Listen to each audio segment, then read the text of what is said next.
Hi readers, Miss Huber here, and today I want to teach you another strategy for thinking about your reading.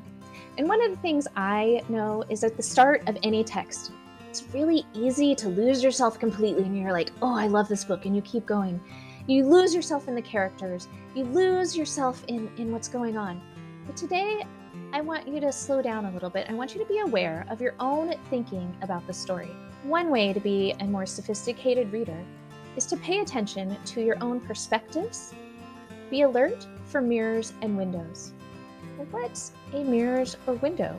Well, a mirror might be, think of a mirror as something that reflects with you. It might be a part in the book that you connect with. And then a window, remember you can look through a window and you can see outside, but you don't really touch it. These might be parts that seem unfamiliar. So what we're going to do today is I'm going to read you a story. And in that story, I'm going to show you how to look for mirrors and windows. Here we go.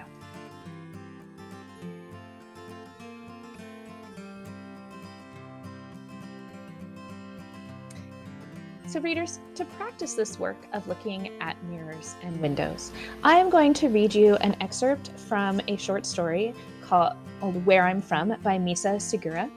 It can be found in this book called Come On In by Adi Al-Said. And in this story, the narrator is the daughter. She is a first-generation American. Her parents were from Japan. And a lot of the story is her feelings about how she is treated. So let's start.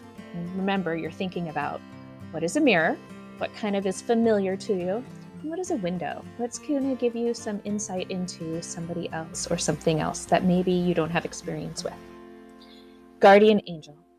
When I was in 8th grade, a Japanese kid showed up at my school. She was awkward and pimply, and on her first day, she wore a suit of sailor...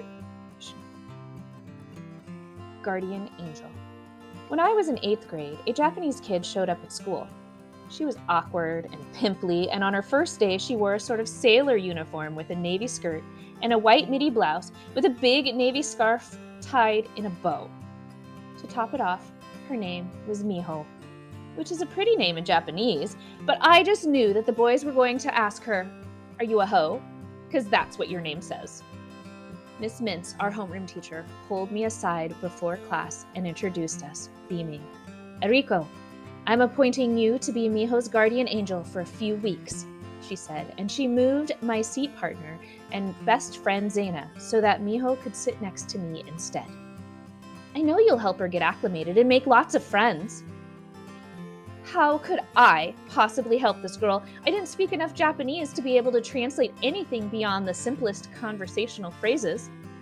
I was suffocating at the bottom of the dog pile that was the 8th grade social hierarchy, struggling to hang on to my elementary school friends as they changed and clawed their way up and away from me. All right, I'm going to pause just a minute, readers, and I want you to write down, is there something that you heard that was familiar to you? And there was something that was kind of giving you some ideas about how somebody else is feeling or thinking or doing. Write it down right now.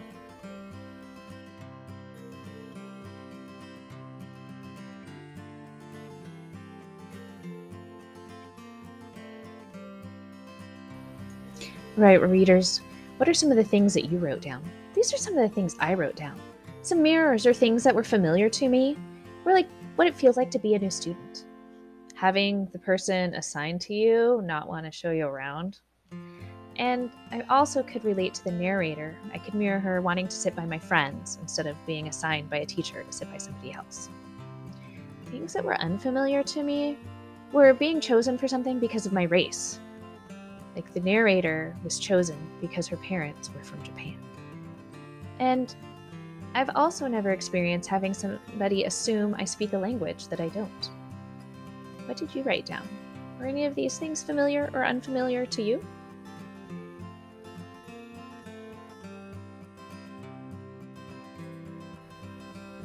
All right, let's go on. Miho looked at me with dull eyes in a round face. She murmured, "Yoroshiku onigai shimasu," a phrase I vaguely understood to be a polite greeting of some kind.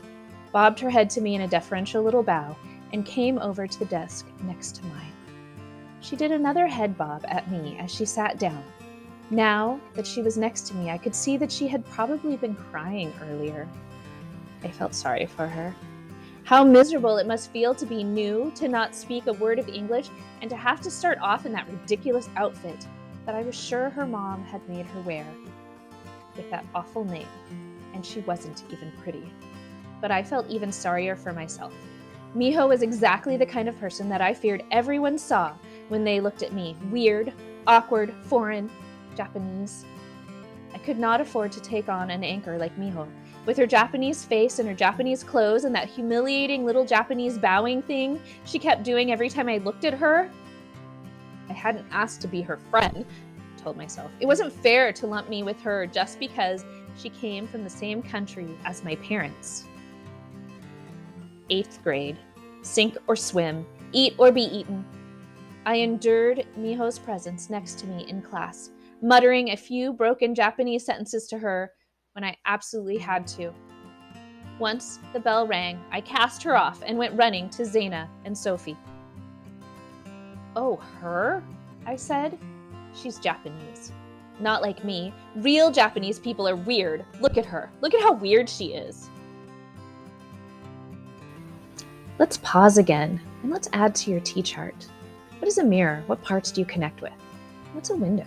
What parts seem unfamiliar to you?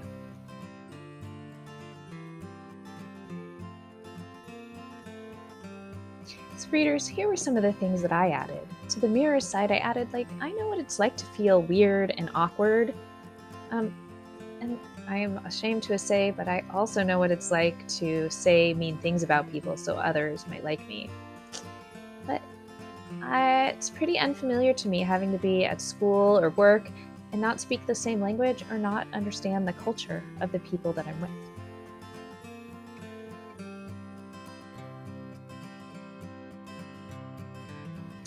All right, readers, do you see what I did there? I read a part of my book, and I stopped and I thought, what is a mirror? What seems like it's familiar to me? And I jotted that down. And I also was thinking about, what is a window to me? What gives me insight into how somebody else is feeling or what they're doing? And I also jotted that down. So what I want you to do right now is stop this video.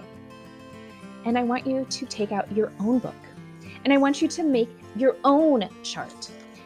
So I'm reading this book Dry right now by Neal Shusterman and Jared Shusterman.